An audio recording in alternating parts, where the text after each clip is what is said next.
Today we are looking at the popular open world girl simulator Infinite Nikki. It's basically an open gacha game like Genshin or Withering Waves, heavily targeted towards the female audience, and with that in mind, I will share my initial experience with you and give you a pros and cons list at the end. This was an interesting experience to say the least, so let's get into it. Starting out right away was strange. Weird cutscene with this dark demon mommy that wants to hold hands with me, boating on a crescent moon with stars falling and jumping on galactic whales in space around a collapsing world before waking up and having my adventure start. I was expecting a beginning of this game to be me running around picking flowers and just petting cats, so I was pretty surprised by the beginning, but unfortunately I quickly get a cat of my own. Oh boy. Nikki!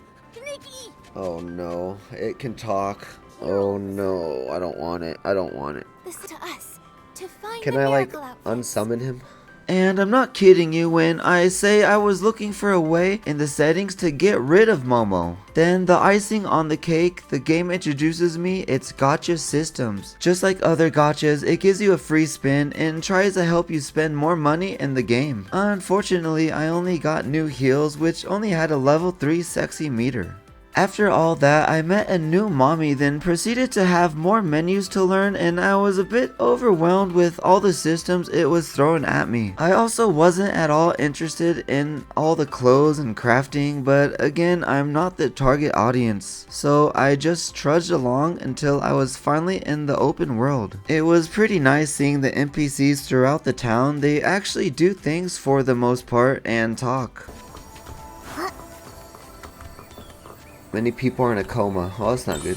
Instead of doing the quest right away, I wanted to explore and feel the actual game out. One of the first things I found was a portal that took me to a little obstacle course. This is the only one I tried, but I saw several other portals around starting area, so they're definitely not scarce. I just explore and collect things around the area and on rooftops more until I stumble across this little mini game. It took me a couple tries because of the controls, but it was nice to see in the world and would be happy to see more different types of mini games scattered across the land. I then explored some more until I found this weird hopscotch thing. Every time I jumped on a square, it changed a part of my outfit, but it changed back to my default after I left the hopscotch area. I was so confused as I kept jumping around changing my outfits while this existed, and then I wondered why I was still jumping around on this thing. So I finally left. After that, I quickly found this guy with a chest pawn and a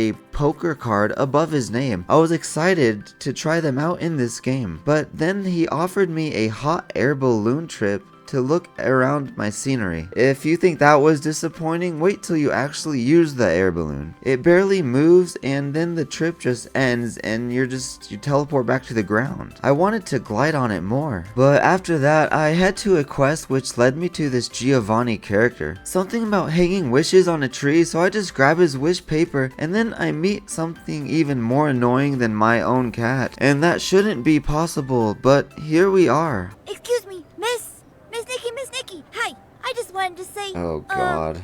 Oh, look at that chubby cat. So cute. Oh god, I hate his voice more than Momo. Come on, Jean. Focus.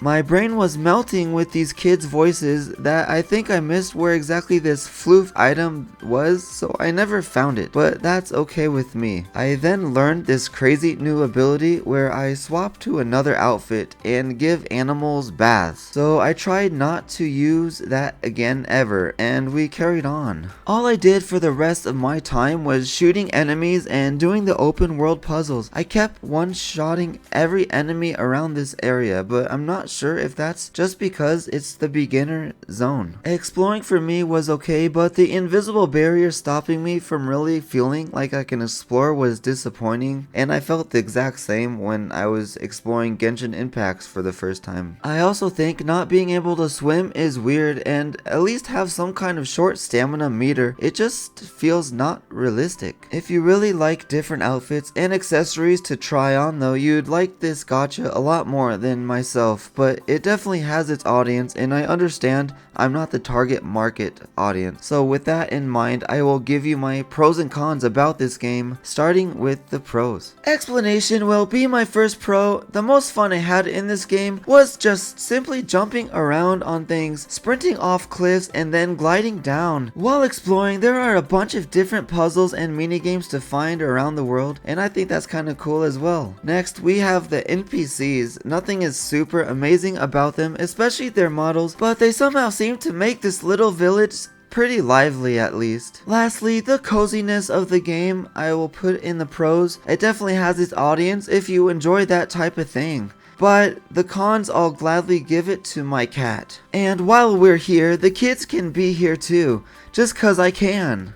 Next, I put one-shot enemies on the list. It was just way too easy running around, blowing everything in my path, even into huge packs. They would just all disappear. But hopefully this is because it's in the beginning zone, or it's just not meant to be about destroying bad guys, but collecting dresses with powers. Another con that bugged me a little while exploring around was my gliding that drops extremely fast. I guess I just wish it glided a bit more personally, but I also don't know what else people get from the game later on. Next, it is just being a gacha game, so it has all that stuff going on, along with making it a menu simulator as well. I like to stay out of the pause menu as much as possible in this game. And finally, the story was pretty bad and didn't sink me in at all right away. In conclusion though, the magic of this game isn't the storyline, it's about the exploring, puzzles, mini games, getting new clothes, and never wanting to ever talk to kids